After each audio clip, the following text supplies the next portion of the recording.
Capital Views is sponsored by Northrim Bank, Alaska Oil and Gas Association, ConocoPhillips, and Linden.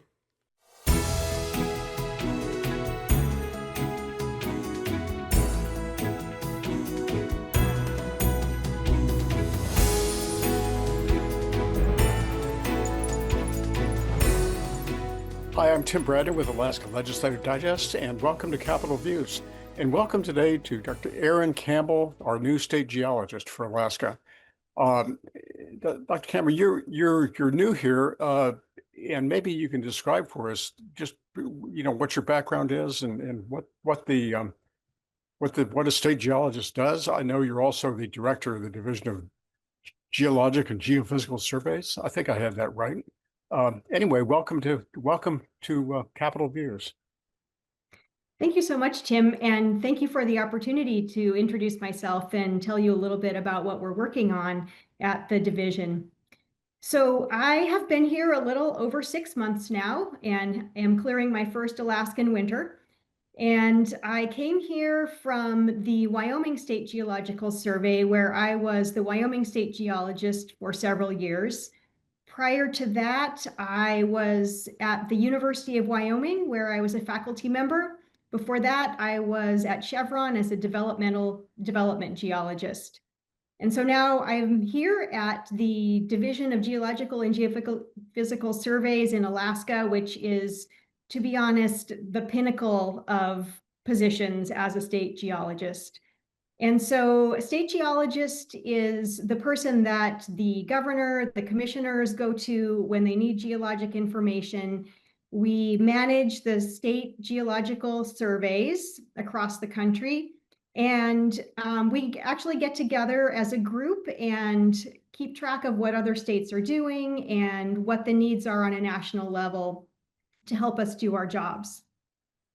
And here at the Alaska Division of Geological and Geophysical Surveys, our two main missions really are the safety of Alaskans and economic development in the state.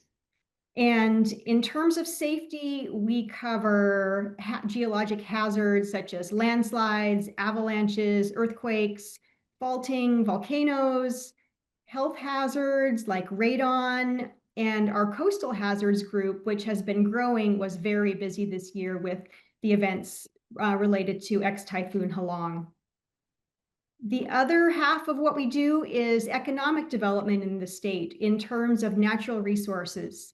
We have a group focusing on oil and gas, and that really has a high contribution to state revenue in Alaska. We also work on aggregate resources such as sand and gravel. And although sand and gravel may not be as glamorous as oil and gas and other minerals, it's really crucial for construction and development in the state. And the closer you are to the resource, the less that costs. We work a little bit in hydropower, and our work in mineral resources is an area that's been getting a lot of attention. Yeah, Erin, I was going to ask particularly, there are pending projects, and I know of one with your group, with the University of Alaska Fairbanks on critical mineral surveys supported by the federal government. What is the status of that? Is that a survey to find new deposits of critical minerals or to assess existing technologies? So we have been working with the U.S. Geological Survey on their Earth MRI program, and that's Earth Mapping Resources Initiative. Alaska has actually gotten some of the highest levels of funding of any state in that program. And we are doing a lot of airborne geophysical surveys to try to locate critical minerals around the state. The airborne geophysical surveys can cover large swaths of land that are generally inaccessible.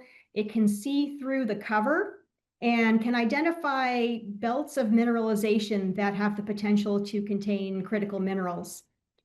Our coordination and collaboration with the university is more on the line of our on-the-ground geologic mapping, which we're also doing as part of our funding through Earth MRI, where we've been working in various areas of the states to complete or try to complete better geologic mapping in areas where we have identified a high probability of having those critical mineral resources present.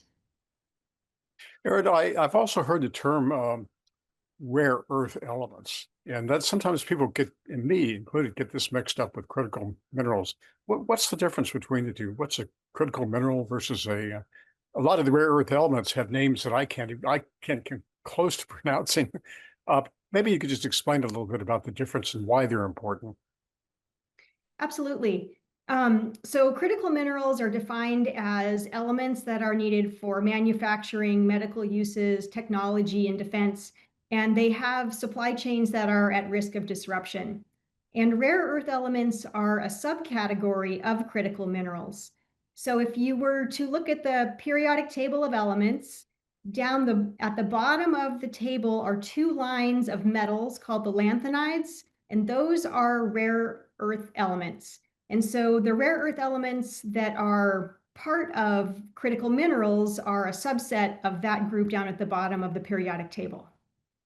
Okay, well, I'm learning things. Thank you for describing. Now we have rare earth elements in Alaska. We know at Bocan Mountain there's a deposit. There's potential in the Ray Mountains north of Fairbanks, but I'm also understand that rare earth elements are actually very common and they're spread thinly through the earth, through the ground, through the earth. But it's the challenge is finding enough of them in an accumulation to mine. Is that understanding correct?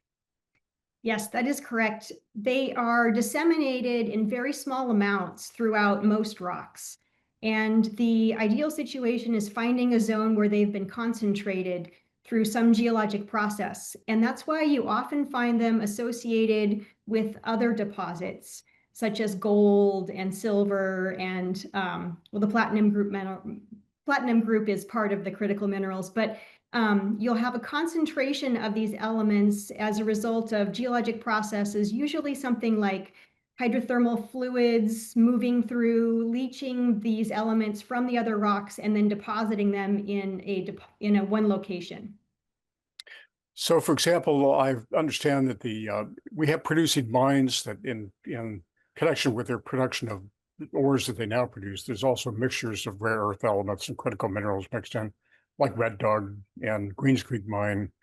So we could be producing critical minerals from existing mines. So it's more of a refining question. That's correct. Red Dog Mine produces zinc, which is already a critical mineral, and it's one of the largest producers in the world, but it also has germanium as a byproduct. In fact, it's the only US germanium producer. And so that's an example of where you have a byproduct critical mineral being produced from a larger deposit. And we also have cobalt in that area also, don't we? Correct, yes. And that's a critical mineral. It is. Yeah. Mm-hmm. Well, a lot of attention focused on Alaska. When people hear about critical minerals these days, they think of places that have been in the news like Greenland, but we have a lot of critical minerals here too, and it would be good for us to get some attention, more attention to that. So, Absolutely. anyway, thank you very much for joining us, and welcome to Alaska, and welcome to the State Division of Geological Survey. Thank you so much, Tim.